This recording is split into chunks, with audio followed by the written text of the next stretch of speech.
Om Sahana Bhavatu Sahanau Bhunaktu Sah Viryam Karavavahai Tejasvinavadhitamastu ma vidvishavahai. Om Shanti Shanti Shanti. Om Samasta Jana Kalyane Niratam Karunamayam Namami Chinmayam Devam Sadgurum Brahma Vidvaram.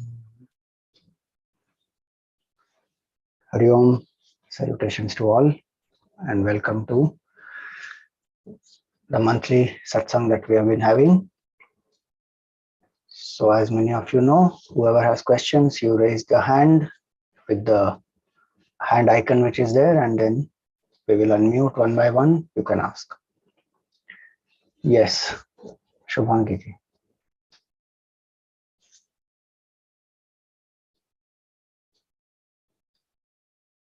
You can unmute. Hari Om Swamiji, Pranam. Can you hear me, Swamiji? I can hear you. Yeah. So I have 4 questions. Can I ask 4 questions, Swamiji? One after the other. Yes, Swamiji. First finish 2 and then we'll come back for the next 2. Okay, Swamiji.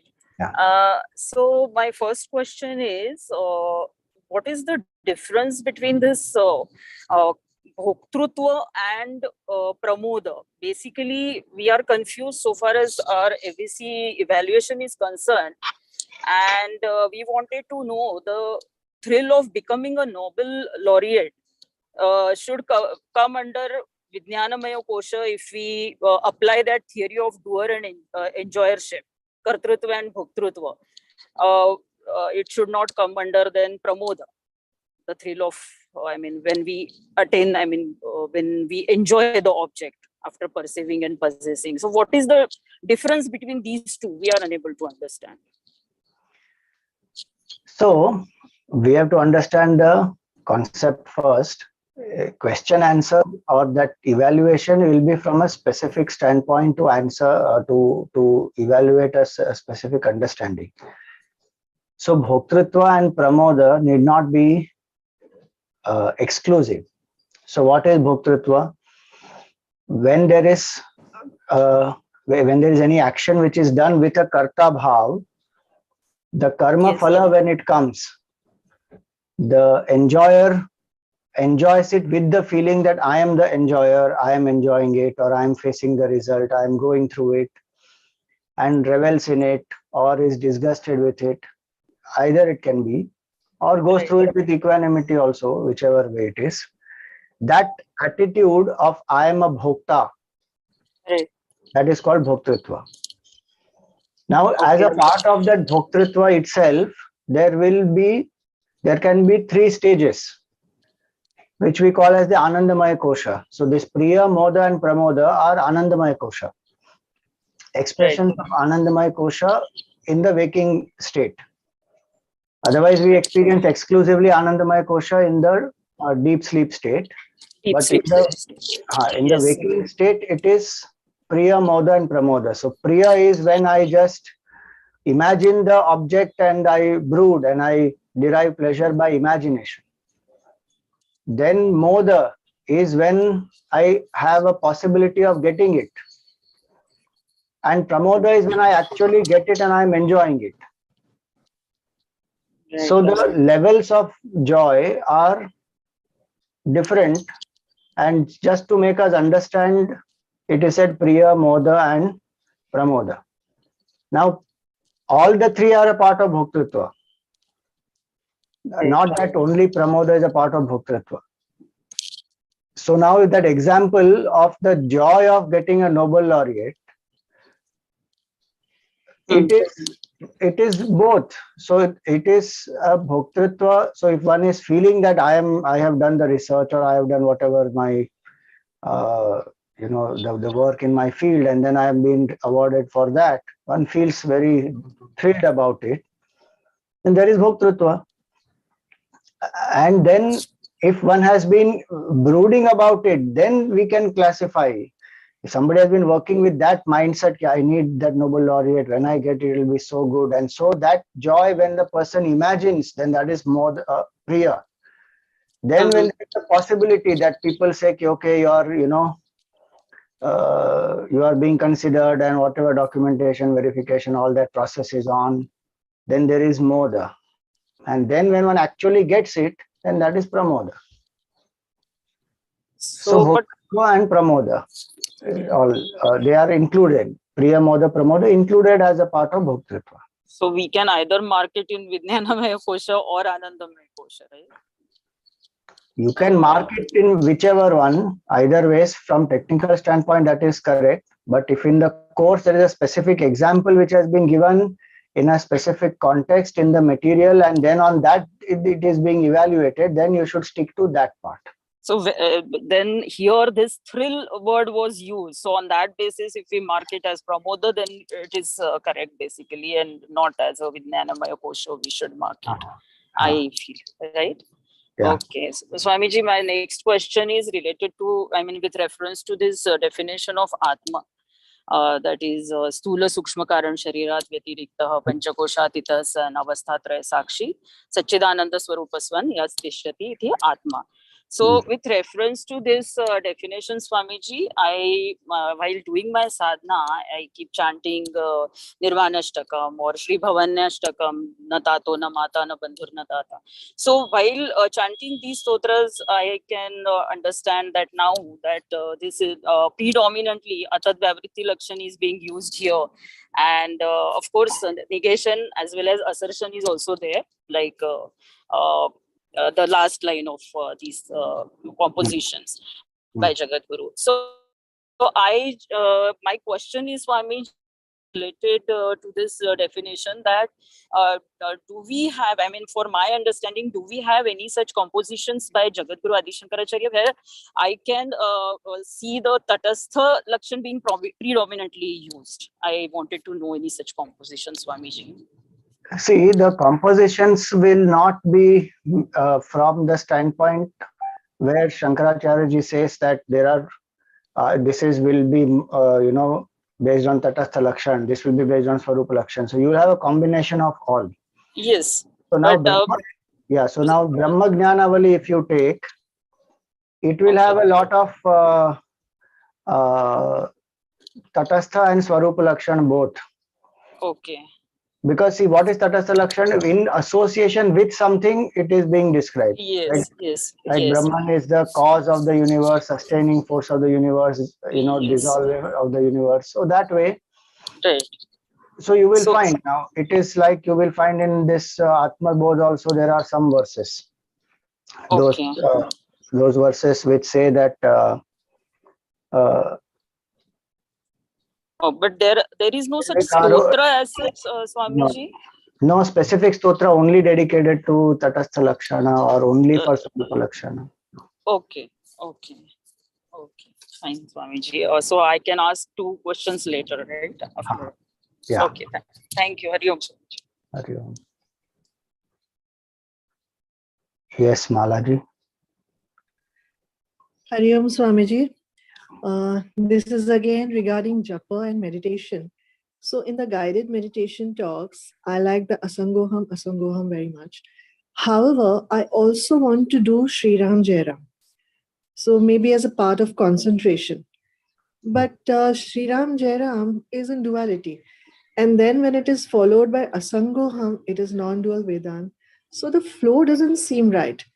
Like in your guided meditation, there is Om followed by Asangoham, which sounds more logical.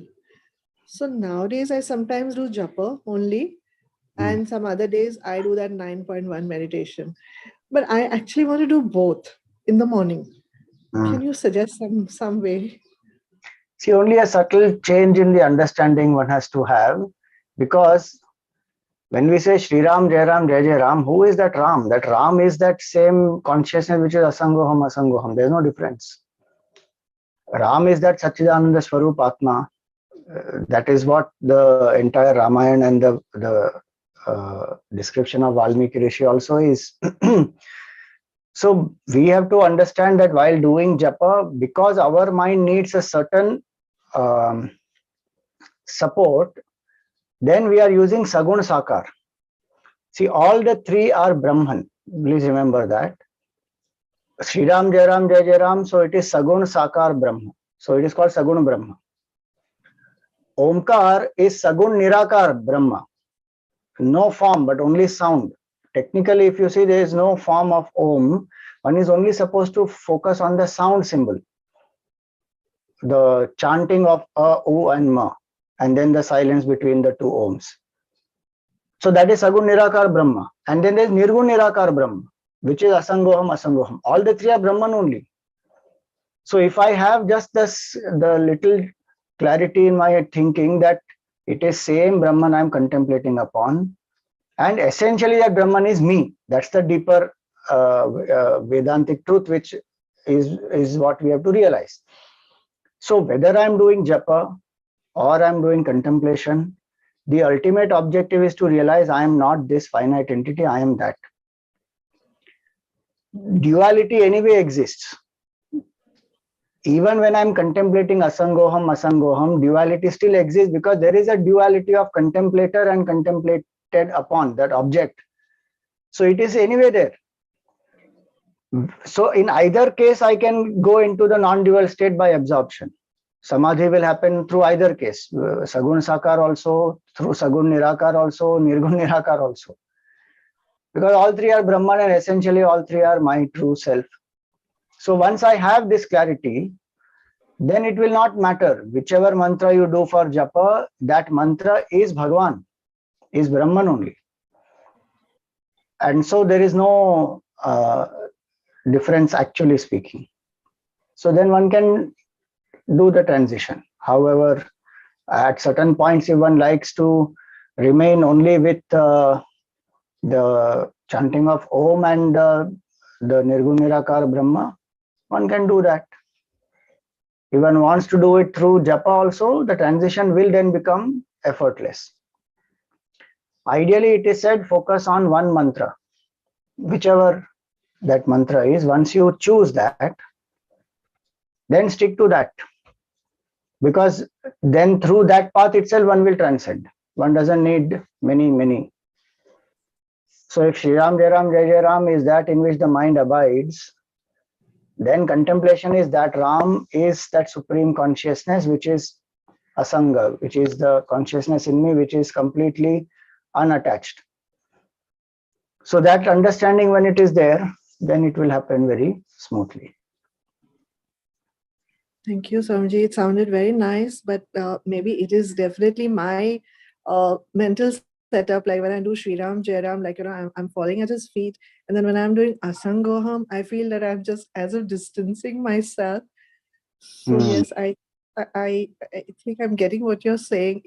I have to work on my thinking and my whatever. Okay, thank you so much, Swamiji.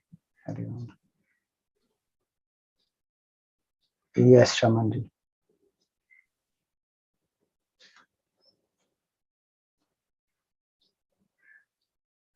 I can't hear you.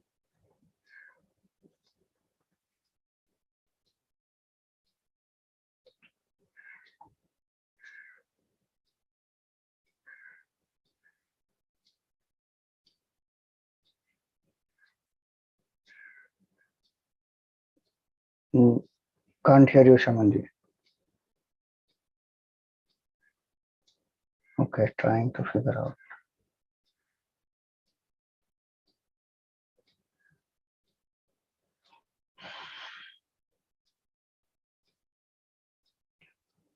Okay.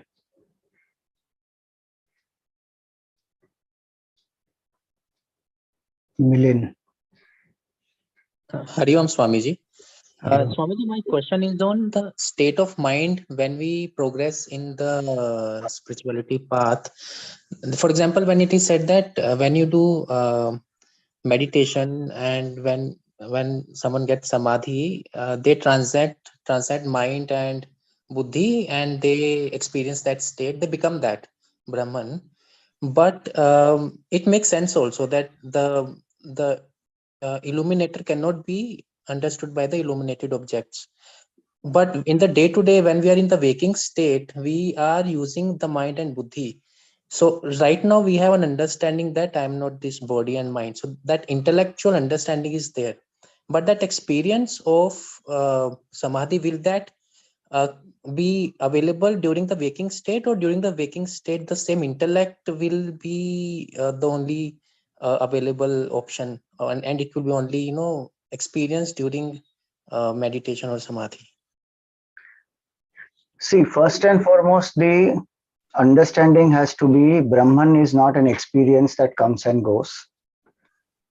Consciousness, illuminator, whatever we call it, is there at all times. Waking, dream, deep sleep, and transcending that samadhi, at all times it is there. Even in the waking state, the feeling that I am, aham, that real I, without adding any other adjectives to that, that is the experience of the same Brahman, unconditioned, unidentified with any of the upadhis. Because we are identified so much with the mind, intellect, body, then we are not able to stay with that aham clearly. So we are not able to see that I am the true self. This is a role. We get fully identified with the role. So the reality is forgotten. So the waking state sadhana then at such times is either to do karma yoga sadhana or to have the sakshi bhav and keep telling oneself and reminding that I am a witness. This is the BMI that is acting. Those sadhanas have to be done. The experience that one goes through in samadhi, definitely experience wise, again I'm saying not Brahman, experience wise of the mind, that experience in waking state is only possible for a realized person, not possible for others, because in samadhi there is complete withdrawal from the body, mind, intellect, senses, everything, and there is total identification with whatever that object is, which is a subject, in other words, whatever the subject is, where is full withdrawal is there. Then in the waking state, the mind is fully engaged. So experience wise, that experience and this cannot be equated. But that state of realization, that state of absorption will definitely reduce a lot of dehatma bhav, the vasana pressure will come down. And hence, in the waking state, the alertness, awareness is much more heightened about who I am in my true nature. Continuous practice of this samadhi, when the dehatma bhav is destroyed, a person gets what we call as atmanishtha, abidance in the self. That is called sahaj samadhi. Savikalpa samadhi, nirvikalpa samadhi, continuous practice of nirvikalpa samadhi will lead to sahaj samadhi. That sahaj samadhi means abidance in the nature of the self, where this coming out of this body identification and again coming back into body identification, that stops. That is the final abidance. Now that Mahatma, whether that waking is there, dream is there, deep sleep is there, whatever is the situation, there is no difference. That person is experiencing the same thing. There is only Brahman actually for that person.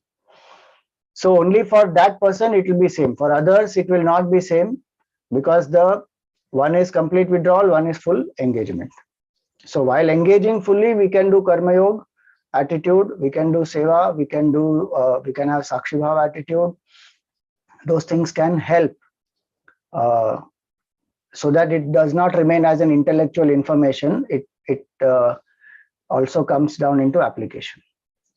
Okay, so just a follow-up question, Swamiji. So if we continue this practice, how would we know that that bhav is actually coming into the waking experience?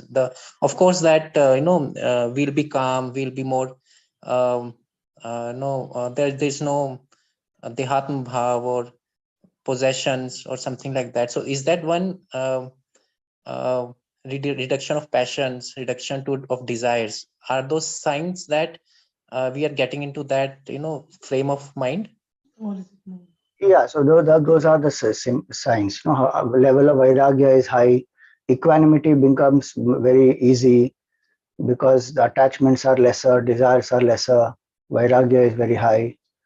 And the mind also, earlier if it was taking more time to go into samadhi, it takes now lesser time to go into samadhi. And when one comes out of it, in the waking state also, one has very clear attitude, I am not this. One knows that. Intuitive realization will be very strong. So those are signs. Today, how intuitively we know I am a human being, I am a man, I am a woman. No, it's not a verbal knowledge alone. In that way, intuitively, one will know that I am consciousness. Those are the signs. Okay. Thank you, Swamiji. Hari Om.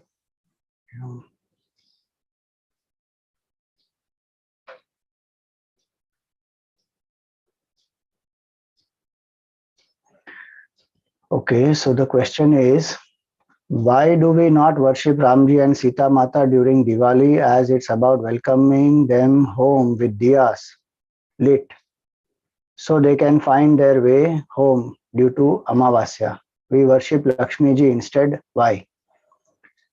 See, on the Diwali day, we worship Bhagwan Ram and Sita ji only, actually. But Dhanteras is the day when Lakshmi Devi is worshipped, and there are legends associated with that, Puranic legends associated with that. And also in the past, the Vaishya community in a certain part of our country followed the financial calendar from the Diwali to Diwali. So they would worship their books of accounts, and their the Dhanteras day is the day where the new books of accounts will start, and all that would happen. But on the Amavasya day, actually we worship Bhagwan Ram because it is his homecoming. Now, over a period of time, if people have somehow forgotten some traditions or they have started adding many other things to it, then we need to revive. So Bhagwan Ram is actually what one should worship on that day, Ramji and Sitaji. Especially those who have the bhav of this. One of the reasons why Deepavali celebrated is Bhagwan Ram came back. But there are so many other legends associated with the Deepavali, so people celebrate depending on their bhav and their Ishta Devata also. And of course, some people celebrate as per their convenience. They are not, they don't care about what is the significance, why, how, none of that. Also, last year when Deepavali happened, we had put out certain videos. If you can see those, and so many of them, there is Shraddha which has to be done. There is Bhyanga Snan, then there is applying oil. A lot of things are there. The Ulka Dan is there. The forefathers are shown the way that they go back.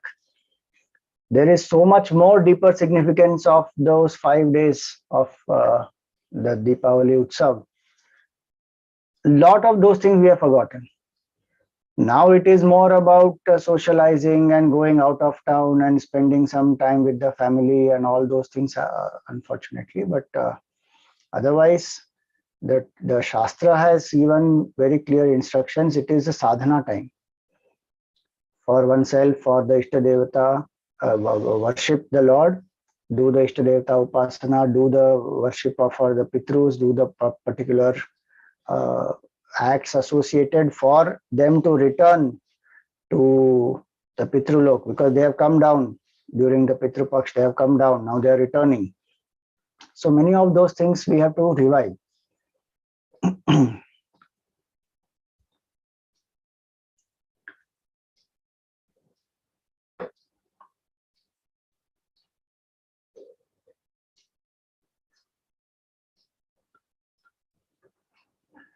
Yes, Krishna. Hari Om Swamiji. I have actually 3 questions. They are very short and I will quickly ask one after another. My first question is, as it is said in Bhagavad Gita, chapter 6, Arjuna asks, mind is so turbulent that I'm paraphrasing it, that it is very difficult to control it. So I'm also personally going through a similar situation where I personally want to do something, whereas the mind just goes on the other way. It is creating a havoc, and to be very frank, my mind itself has turned into my biggest enemy. How can I make it into my biggest friend? The Gita only has the answer. Abhyasena tu kaunteya vairagyena cha grihyate. One has to do abhyas, practice single pointedness, and also focus on the positive aspects of the mind, have an inspiring goal, as the third chapter would say, have a noble goal, selfless goal, or a inspiring goal, act as per your own swadharma, live in moderation. So many tips the Gita gives. In the sixth chapter also Bhagavan says yuktahara viharasya. So living in moderation, doing work as per one's own swadharma, expressing, feeling more and more grateful to the Lord, connecting to Bhagavan daily using the mantra or any other, stotram, jap, bhajans, any of those. Through those, mind will slowly come into control. And if there are other issues because of which the mind is disturbed, one has to handle that biologically also. If there are certain challenges, then one may have to take some medicines also for it. So one has to understand it. A general thing can be given, but one's particular condition has to be understood very clearly, and then one has to apply. Okay, Swamiji, can I ask my second question? Yeah, go ahead. This is regarding the sadhana. I made a terrible mistake in sadhana, taking up too many things and confusing it. So I'm in such a situation right now, what to do, what not to do. Can you suggest me some particular sadhanas which our youth in Chinmaya Mission regularly follows? See, as I said, each one has to choose a sadhana as per their specific temperament. One sadhana in general that scriptures can say, which will help all the youngsters, is chant the Gayatri mantra. But it depends on what one is going through. If there is a psychological challenge, one should consult appropriate, competent people, because in certain situations, the sadhana will not benefit. It may become more difficult for that person. So each one has to find as per their temperament only. And as I have said earlier also many times, I am not competent to advise on the physical challenges or certain mental challenges. If somebody has a serious any mental health challenge, then that competent person only has to be asked. In general, the sadhanas which are given, in that, japa is a good sadhana to do, Gayatri mantra is a good sadhana to do.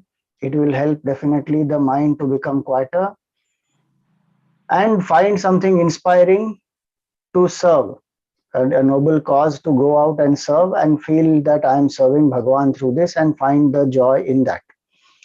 In general, one can say that, but now you have to find out specifically only from competent people. Swamiji, I'm taking an advice.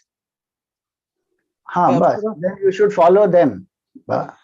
A person from our Chinmaya Vishwa Vidyapeeth Cochin itself, a psychology professor.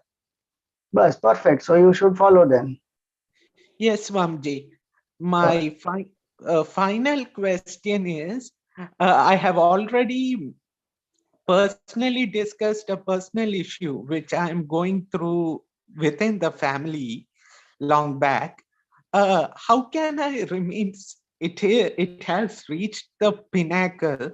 How can I stay sthita prajna, where situations are turning turbulent. See, I cannot give a guidance on this because one is I have no idea what the situation is. Second is, as you are already consulting a competent person, follow their guidance Yes. and they will be able to tell you how to manage. Maybe there are other ways by which you can face it. You don't have to always follow the highest. Sthita Prajna is the highest level of the state of realization. There are simpler sadhanas or simpler methods also which one can follow. So best is consult that person, whoever knows in detail, whoever with whom you have ever shared, and take their guidance. That's the best thing to do. Swamiji, a quick question, just one word. Just one word. How many times as a beginner should I chant Gayatri Mantra? 11 times or 27 times. Sure. Hari Om Swamiji. Hari Om.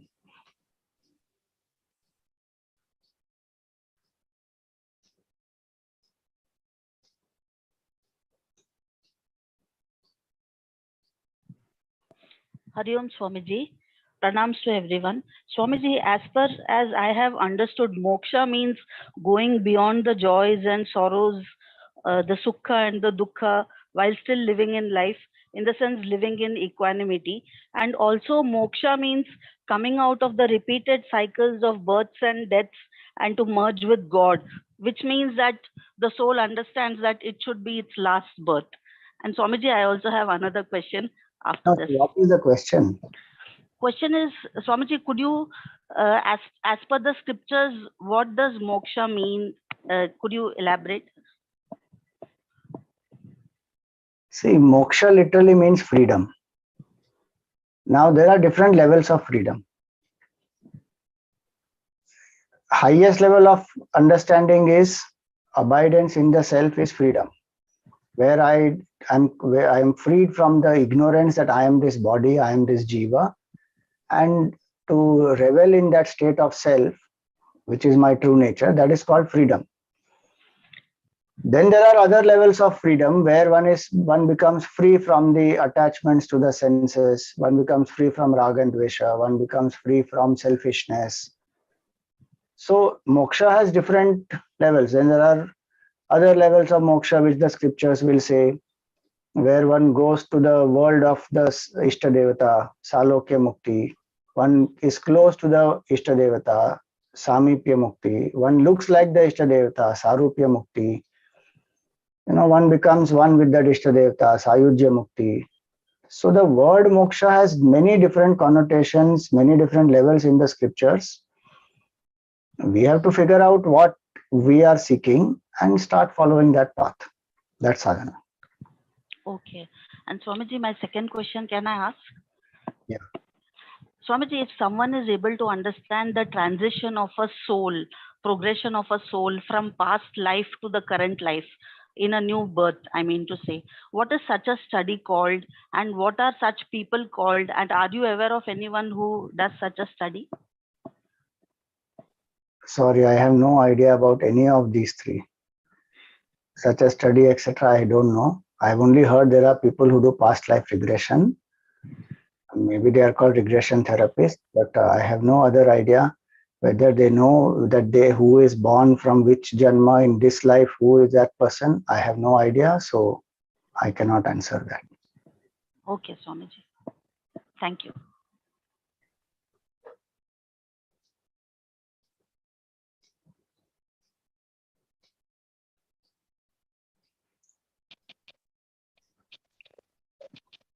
Hello, sir. Hello, Guruji. I am Subrajyoti Acharji. Yes. Sir, I have a question, sir. Sir, according to Vedanta, sir, consciousness is the ultimate reality. Sir, and the whole multiverse comes from that Atman or consciousness, and Atman also creates it, sustains it, and destroys it. Sir, is that Atman only a metaphysical principle such as sir, zero is a metaphysical principle. Zero is a principle in mathematics, or 1 plus 1 is equals to 2 is a principle in mathematics in which the whole mathematics is developed. Such as if 1 plus 1 is equals to 2, a principle is a principle in mathematics, there can be another principle also which may be much better than it.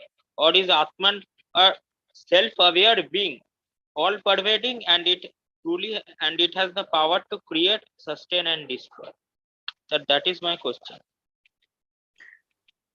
See, Atman definitely is not some kind of just a theoretical concept or metaphysical whatever concept it is. It is an experiential truth, which is my true nature. Every moment, each one is experiencing aham, aham, aham in their own heart. So it is not a concept. And it is the infinite consciousness. It has all powers to create, sustain, destroy. And that's what the entire science of Vedanta is to explain. That by itself, Atman is infinite, and infinity doesn't produce anything, doesn't modify, doesn't do anything. But we are seeing a creation. So if at all we are seeing a creation, then it is an appearance of that supreme infinite consciousness. Without undergoing any change, it appears as the world. So yes, it is a sentient, aware entity whose nature is awareness. It's not a concept. It is because of that everything else is there. Otherwise, none of the concepts also will exist. Sir, but sir, such as that Vedanta says that Atman is infinity, so it cannot create, sustain, or destroy. Sir, but Atman is, sir, sir, such things sounds like a principle actually, sir. That is why I am asking. It may sound as a principle, but if one does the sadhana, one can experience, and so many Mahatmas have realized it or not. Are they not saying from their experience? Are they saying because they read the books? They have not read. Some of them have not even read the big scriptures. What did Ramakrishna Paramahamsa read? He practiced sadhana, he realized oneness. Totapuri Maharaj, what he could not do what he took so many years to do, Ramakrishna Paramahamsa did in 3 days. Went from Sagun Sakar to Nirgun Nirakar and beyond in 3 days' time. How is it a principle? It is a realization. And there is nothing greater, there is no greater realization than Atma. There is nothing more closer to us than the Atma. It is the closest. It is our true self. So how it's not a principle. It may have an attribute of being able to create, sustain, destroy. That is a superimposition on the Atma. It is not real. That's an explanation given from our standpoint. But otherwise, it is not, just because it is said that it is the cause of the universe, it doesn't make it a principle. And it cannot be understood intellectually, which is what Vedanta says very, very clearly. Naisha tarkena matirapaneya. How much ever logic one may apply, one will not experience it. One has to put the effort to destroy this body identification, get over this ignorance, then only one will realize. Sir, another question is, sir, relating to this only. Sir, is Atman itself self-aware? Means it is There is awareness. There cannot be any other thing that is making Atman self-aware, because then what is that? And from where does that get self-awareness? It is self-luminous entity, Swayam Jyoti it is called. It is Chit Swarup, Chaitanya Swarup. It is consciousness. It does not get it from somewhere else. Sir, my second question is according to, sir, many people say that from the point of view of Brahman, there is no duality at all. Sir, from the point of view of Brahman. So, sir, when one attains Nirvikalpa Samadhi or means Samadhi, and sir, then how come he write anything such as Upanishads and such as Nisargadatta Maharaj or Ramana Maharshi? Sir, because when you have, sir, because according to Mundak Upanishad, sir, when one realizes Brahman, he becomes Brahman itself. Sir, because if he becomes Brahman, sir, then there will be no duality. But, sir, how the realized being talk? Because, sir, when there is talking, there is I, and sir, then when there is I, there is duality. Talking. So who is talking? We are seeing Ramana Maharshi talking. We are seeing Nisargadatta Maharaj doing something. You ask from their standpoint, nothing is happening. It is we who are identified at the body level, so we see them as a body. We are identified at the jiva level, so we see them as a jiva. So we think they are talking, they are walking, they are doing all this. You ask them, they are reveling in that state where nothing is happening. The Brahman alone is. There is no world, there is no duality, there is nothing. And that's why I'm saying that that is it is more easy, even in the tradition, it is said, the great masters also, they say, it is more easy to describe Brahman, but it's very difficult to describe a Jivan Mukta. Because this confusion that you have is a natural doubt. Because how is this person then doing all these things is a natural doubt, but the standpoint has to be understood. It is from our standpoint, because we are identified at the body level. If we lift ourselves beyond the body level to the higher state, we will realize that nothing is happening. We will realize there's only one Brahman. It's like waking up from the dream, the entire dream gone. What dream? There's nothing. But they are like that person who has realized I am the waker and there is no dream, and yet as though they are appearing inside the dream doing things. That's why confusion happens. So the only way is understand it intellectually very clearly, that from their standpoint, from the real Aham standpoint, nothing is happening. From our standpoint, we see them acting. And so the Shastra will say that if you see them acting, it is called Badhita Ahankar. That's a lower level of explanation given for somebody who can't understand this higher level, that there is nothing happening for them and they are not doing anything. So for them, it is said, the Shastra will say it is like, it's a Badhit Ahankar, where it is like a rope which is burnt. That's the example given. Suppose the rope is in the form of a inverted S, let us say. Now, if you burn that rope, if that rope is put on fire, that rope will still remain in the shape of S, but actually there is nothing there. If you try to lift it, there's no rope there. It's all powder. It's finished. There's nothing there. But it gives an appearance of that shape and the rope still. Same way, this is the Badhita Ahankar, which is roasted, which is burned completely. And so the prarabdha of that Mahatma, whatever was before the, when the person took birth, whatever that prarabdha, till that time, it will go on. The Mahatma is not identified with that. So that Ahankar, that is called as Badhita Ahankar then. So these are two ways to understand it. Okay, sir. Thank you, sir.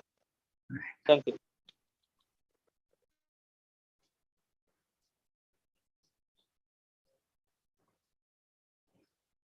Yes, Srijata Vasudeva. Hari Om, Swamiji. My question is that regarding this meditation, now Om meditation, I mean, I really enjoyed and I reveled in it when we did under your guidance.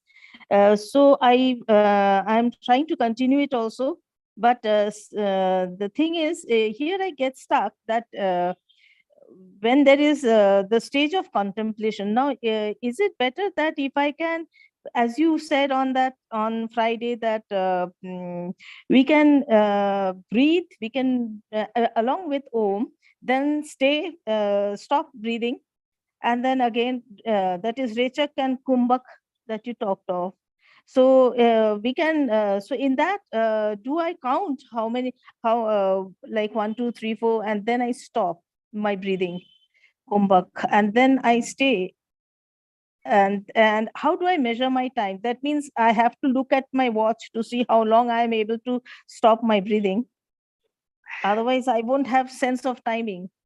No, you don't have to watch. So first of all, this if you are doing this, holding the breath, etc., it should be done only with proper guidance, or it should be done when, if there is no other health issue like a BP or a whatever, cholesterol or any other issue, because holding breath can create challenges. One, if you are up to it and you can do, then do Yes. for only short time holding the breath, don't do for long time. So the counting, for that you don't have to see the watch, you have to do mentally if you want to count. So as you breathe, 1, 2, 3, 4, hold the breath, 1, 2, Exhale, 1, 2, 3, 4, 5, 6, 7, 8. Again, hold the breath, 1, 2. Again. So you can do it that way. There is no specific ratio that I would prescribe. Keep it to simple, deep breathing and hold for a very short time. To get into a rhythm, you may put a count. I am saying 1, 2, 3, 4. Maybe you are able to do 1, 2, 3. Or maybe you are able to do 1, 2, 3, 4, 5, 6. That depends on each one's individual capacity. But if that helps to keep a track, keep the mind focused, then one can do, and for that one doesn't need to see anything outside. One can just mentally keep a track. Maximum, if you want, count on your fingertips.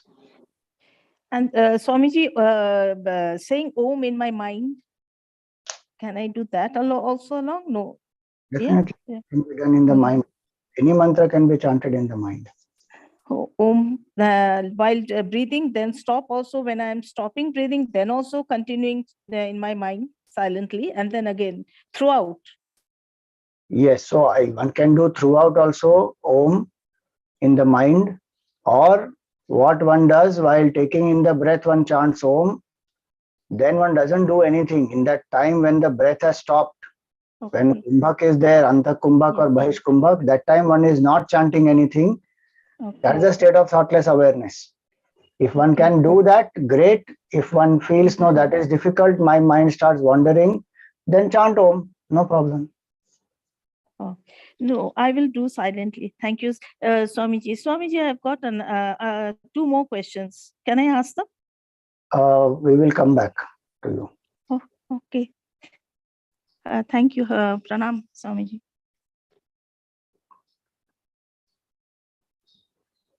Yes, Shubhangi ji, you can ask your other 2 questions.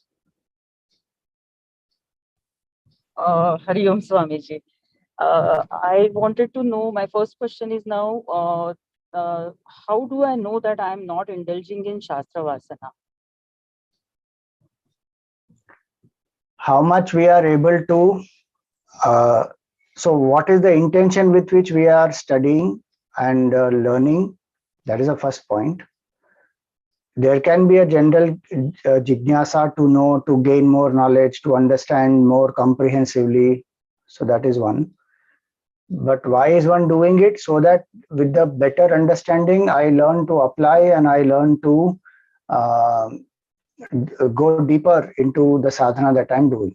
So that if that is the understanding clearly, and one also starts practicing what one knows to whatever extent possible, then that means I'm using the Shastra for the appropriate purpose, to study, to transform, to apply. But if I'm doing it for intellectual argumentation, proving a point to somebody, to win some intellectual debate, to say that, my standpoint is only right and yours is wrong, if that is the motive, then I know that, okay, I'm getting into Shastra Vasana now. I'm not focused on the sadhana part mainly. So that is what helps to understand. Okay, my second question is, Swamiji, that now while chanting these various compositions, I mean stotras, I see that there is a Falashruti that is being mentioned everywhere. So now what we are learning in Vedanta is to detach from these worldly matters and attach to the higher self. So I am unable to understand that while chanting these compositions, if I have to say Shri Varchasvam Ayushyam Arogyam Avidhadar and Dhanyam Dhanam Pashum Bahuputra Labham. So if these things, if I keep chanting, then isn't it contradictory what I am learning, what I am trying to apply in my day-to-day life, and I am in a way indirectly demanding all these things from God. So what was the purpose? I am curious to know what was the purpose of these great spiritual masters. Was it to attract people to do certain bhakti or something? Or I mean, I'm not able to understand the Falashruti part of various compositions, Swamiji. So we have to understand that everybody is not wanting realization, number one. Though ultimately everyone will discover that each one is at a different level of evolution. So everybody is not wanting realization and only going beyond body, mind, intellect. Point one. Point two, Shri Suktam is chanted for various reasons.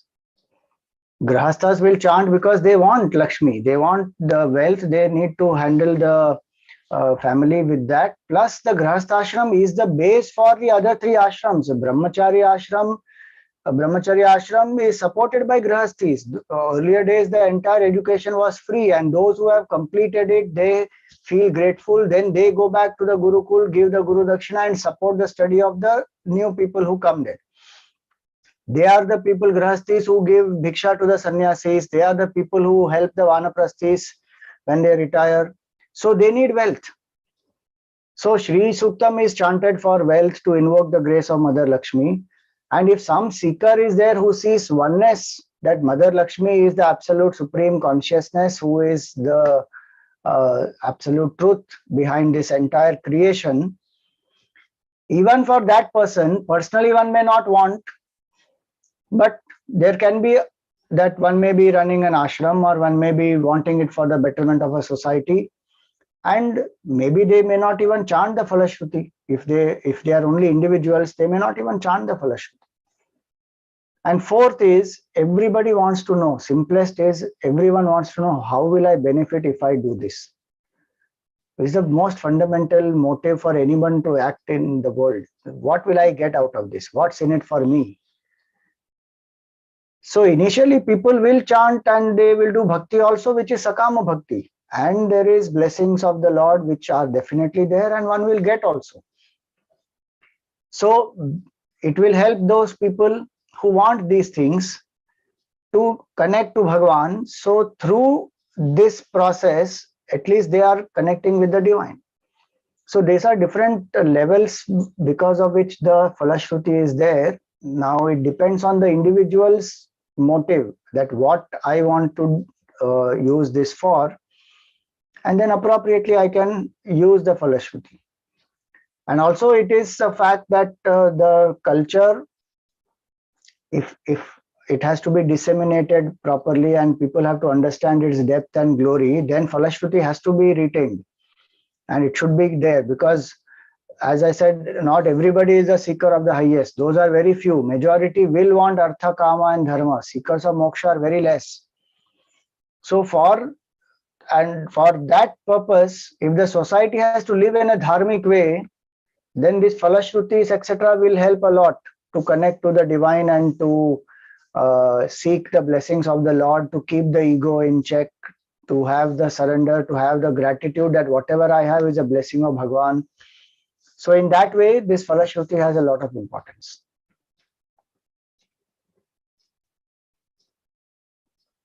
Vandana ji. Charan Sparsh, Swamiji, Charan Sparsh. Swamiji, my question is to do with the process in meditation and Yoga Nidra. So the step before we begin our contemplation, specifically to do with body scan. So what I find for myself is in dharana, I find it easy to focus on the breath flow. But I struggle with visualization in body scan. So I can repeat left arm, right arm. I can focus on the words when it is happening. So my question is, how important it is to visualize that body part? And the fact that I don't enjoy or I can't see the body, is it a sign of a strong body identification, or is it a blockage that I need to consciously work on? And or should I just skip this visualization and just focus on the breath? Okay, so the body scan is in two different ways. One aspect is feeling that part of the body, whereby we pay attention to that part. So when we say left arm, the mind only has to pay attention to the left arm. So when we say from the shoulder to the fingers, just pay attention to the left arm. That's all has to be done. Same way with the other parts of the body. So that is feeling every part, because when we pay attention to that part, And as we are breathing deeply, whichever part we pay attention to, the energy goes towards that part to relax that part. So this is the feeling part where I actually pay attention to the different parts of the body. And all of us know that in our daily life, what we go through, our thoughts, they will translate onto the body in terms of whatever the hormones are secreted and whatever the tensions, etc., also get accumulated in the body. So there is stiffness, there is rigidity, that's how pain and many things they build up in the body. So this body scan and deep relaxation is meant to release those things, and that will make the body capable of sitting in contemplation for a longer time without getting disturbed, without feeling restlessness. That will help because body comes into a state of relaxation. The second part of the body scan is the visualization, where we say that you go out of your body as though you are watching your own body, like a 360-degree. Yeah. That's optional. I may or may not be able to do. That's fine. Doesn't matter. But the first one should happen properly. At least in the initial part of one sadhana for meditation, because if one is able to do that, then, as I said, the mind will also become quieter and the body also will not trouble a person. So contemplation will become very steady. Otherwise, our body will keep, some pain is there or some kind of restlessness is there in the body. And then one keeps moving. The more we move, the more our attention comes down to the body level. So it is to remove that. So, as Swami, one progresses in sadhana, then one doesn't need to do that for a longer time. It will happen effortlessly. Just through the breath itself, it will happen. Swamiji, I've been doing it now for a couple of years. And the breath is easy, and this feeling or directing the consciousness to right hand, right toe, all that is done. The problem comes in visualizing. The blockage comes in visualizing the body. Like if I have to visualize my body, then that's where I am unable to visualize my body. So you have to start by doing a simple exercise. So you see the hand and close the eyes and then just imagine the hand here. Again, see the feet, close the eyes, visualize. So that practice has to get done. Why that is important in some ways is to make us aware that it is this body, it is not I. If I am able to have that clarity, intellectually is one clarity, but the mind also needs to feel. Today the mind feels I am this body, and when we do this individual body part scanning, that time also the attention is going on the body part, saying this body from left hand to the left fingers and thighs and the knees and all that. When we go out of the body, or when we are able to visualize the body as this is a body and I am a witness of this body, I am not this body. Visualization has is important only for that much, because this is a body. Otherwise, information wise, we know that whatever we call as this is not I, that we know information wise, but sadhana wise we are not experiencing that. For sadhana wise, I is this only, so this has become I has become this. So for that much alone, that visualization is important. And again, I'm saying it is not that without that one cannot realize. If you find that is difficult, does not matter. That step you can skip, focus more on the mantra, etc., and focus more on the contemplation.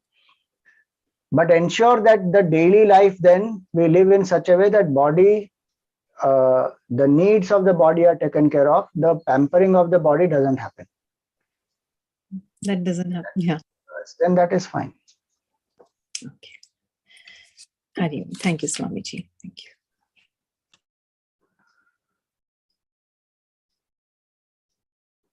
Okay, so now these three people who are here, only those three questions. After that, if you have any more, anybody, we take up in the next class. Deepti Bakshi. Hari Om Swamiji. I have this, after doing this meditation, Om meditation, so far we used to use Om as a one mantra which has been used before any mantra like Om Namah Shivaya, Hari Om. So I got a question. When we add this to the name Om Namah Shivaya, Hari Om,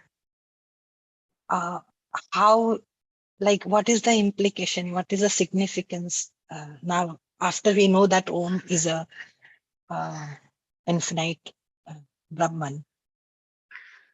So, Omkar is the subtlest mantra in the Vedas. It is the shortest symbol of the Supreme Infinite Consciousness. It is Eka Akshara Brahma. Om iti Ekaksharam Brahma.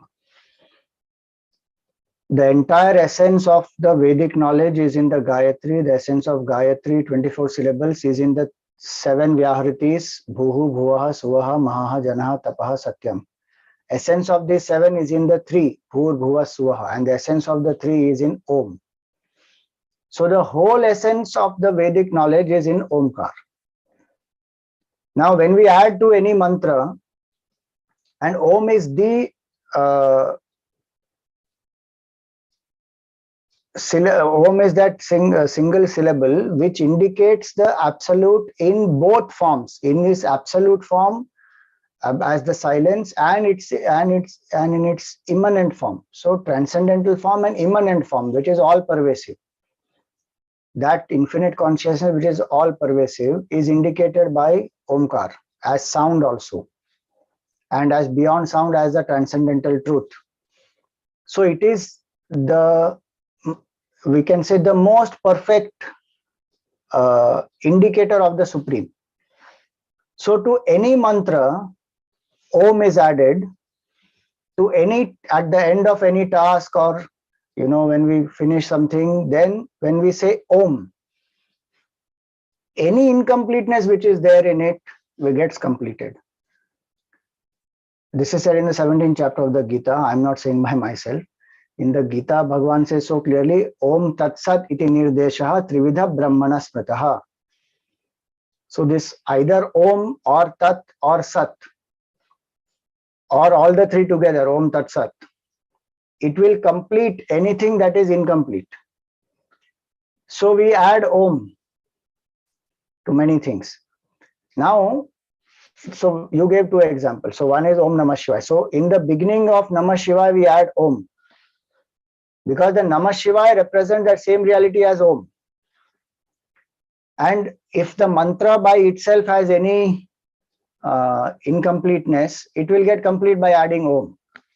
So many shlokas also we add Om. Mantras we add Om. Now the second example you gave is Hari Om. Now Hari Om is ulta. Om is such a powerful mantra that to chant that mantra we need purity of mind. So Hari is added to Om. Om is not added to Hari in this context of Hari Om. Hari is added to Om to say that, by saying Hari, the mind will become purified and subtle enough to chant Om and understand its glory. So that's why Hari Om.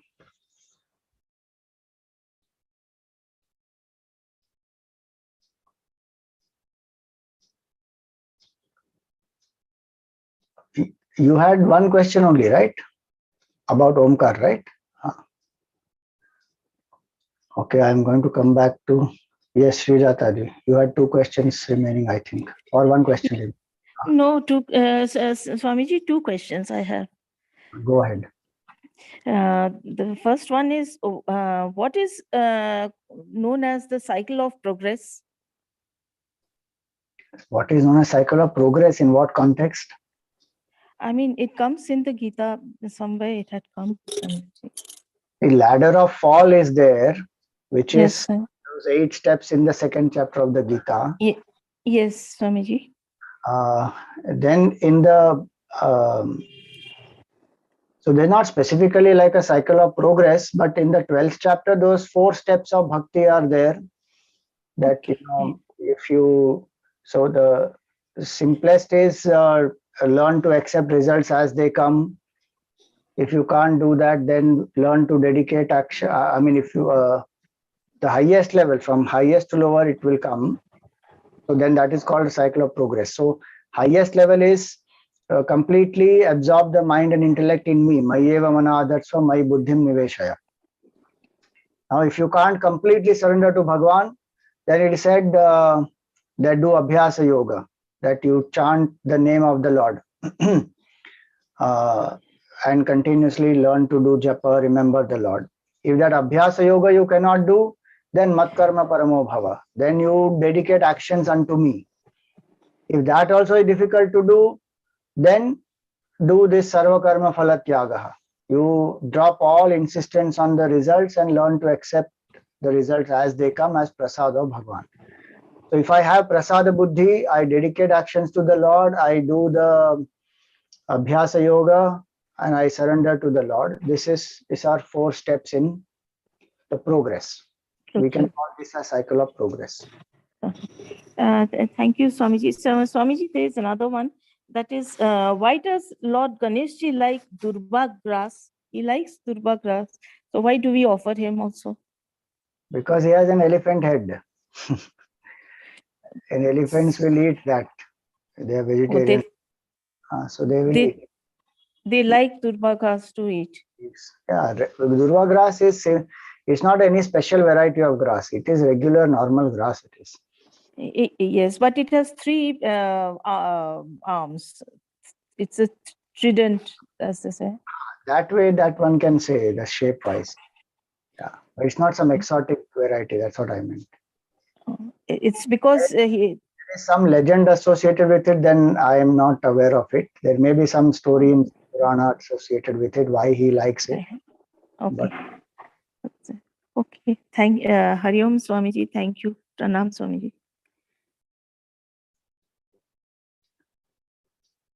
Shishirji. Hari Om Swamiji. I'm cognizant of the time, so I'll just check with you first before we go ahead with this. So again, this was related to an AVC question which Shubhangi ji had asked earlier. But a few of us were a bit confused in terms of how we are identifying the various koshas, because they seem to be falling between a multiple of them. And I think while we were sort of going through this evaluation and going through that, most of us I think got it incorrect. Because we were putting it in one or the other koshas and it could be actually multiple koshas. Just wanted to understand without taking too much time, instead of going to each one, is there anything specifically that we need to keep in mind other than the evaluation, which is fine, whatever the answers may be? See, certain koshas alone, there is an overlap. Certain koshas are very clear. Correct. Annamaya kosha is the food sheath. Correct. Now Pranamaya kosha is 5 pranas. Now, some places there is an overlap here because if people add in Pranamaya kosha the senses of action also. But the senses of knowledge, the mind, intellect, memory, ego, and senses of action, they come in the Manomaya kosha, and then senses of knowledge and the buddhi specifically, that will come in the Vijnanamaya kosha. So again, I'm making a mistake. So mind plus this senses of action will come in the Manomaya kosha, and my intellect plus this senses of knowledge will come in the Vijnanamaya kosha. There's an overlap of the senses, knowledge and action, but here there is mind and here there is intellect. So there one overlap will be there. And then there will be in Anandamaya kosha, this Priya, Moda and Pramoda, which because it is experienceable in the waking state, obviously all the koshas are involved in that. But as a concept, because it is more connected to the mind, so then we may say this Anandamaya kosha is as though it is also, the mind is also going through that. There seems to be an overlap, but technically it is only Anandamaya kosha. Though the body, so if somebody eats an ice cream, now we can't say that Pramoda is Annamaya kosha, because ice cream is eating with the body, pranas are functioning, In the mind is feeling the joy, and the intellect there is a satisfaction that desire has got fulfilled. We can't put them in all the 4 koshas. It will actually be only in the Anandamaya kosha as a concept to understand. And the overlap is because there is an expression of this Priyamoda and Pramoda in the waking state. So then one says all the koshas are involved, so now where is it? But technically it will go only in Anandamaya kosha. If it is Bhoktritva, then it will go specifically in Vijnanamaya kosha. Kartritva, it will go specifically in Vijnanamaya kosha. Though the body is also being used to do an action. Karta bhav is there, then I'm doing action with the body, pranas are being used, mind is being used. But specifically, it will only be Vijnanamaya kosha. So that is how one has to understand. There can be overlap in the way in which the equipment is functioning,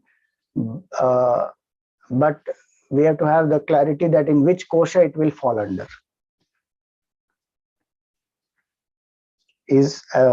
Am I clear on that?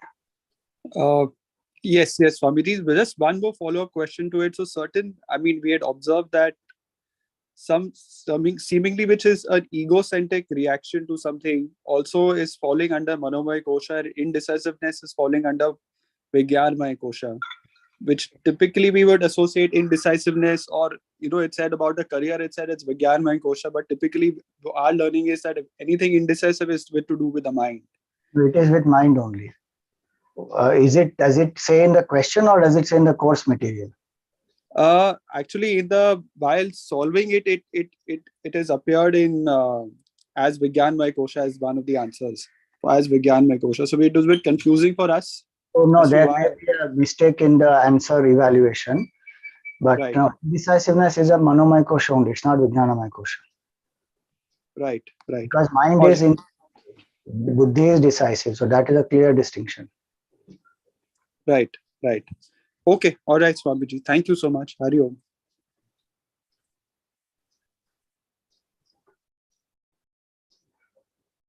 Okay, last question. Hari Om Swamiji. I have 2 questions which are interrelated. First question is, Swamiji, when does the soul enter the womb of a mother in the fetus? Which month, or is it at inception? It is not at inception. You can check in the Garbhopanishad. They say in some specific month, or it enters 6th week or something like that. It will be said. I don't remember exactly the time. Maybe it is 6th week, or maybe it is 3 months. I am not very sure. You have to check in Garbhopanishad. Okay. And Swamiji, second question is, as far as I have understood, the samskaras or the vasanas and the thought uppermost in the soul at the time of death brings the same soul back in another body, another time. So Swamiji, so that we don't get trapped in the repeated cycles of births and deaths and we attain moksha, it is important for us to realize what is the thought, what was it that brought us into the current life in this birth. Swamiji, have you come to know what it has that has brought you in this life? But we should think about it, no, Swamiji, so that we attain moksha. We don't get trapped into another birth again.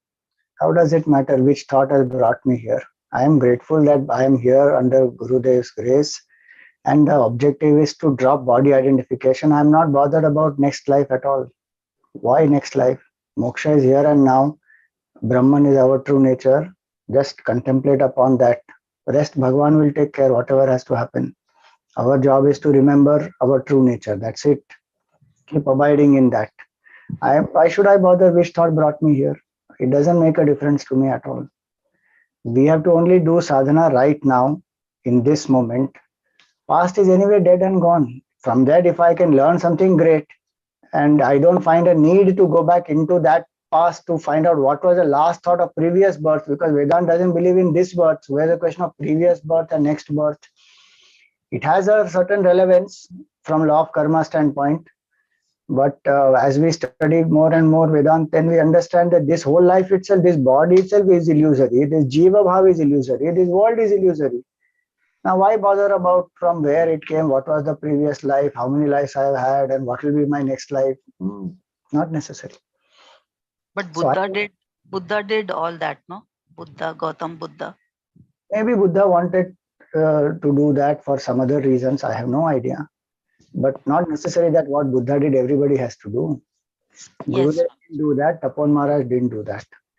They didn't find out what was their last life, the last thought which made them come here. Not necessary. Best is focus on this moment, here and now, and be aware that I am consciousness. That's about it. Usse zyada nothing else to do. One can do sadhana in terms of japa and other things, which will be bringing us to the same point, to realize the nature of consciousness. Yes, Swamiji. Thank you. All right. Thank you, everyone. Om Purnamada Purnamidam Purnat Purnamudachyate Purnasya Purnamadaya Purnameva Vashishyate. Om Shanti Shanti Shanti. Hari Om Shri Gurubhyo Namaha. Hari Om.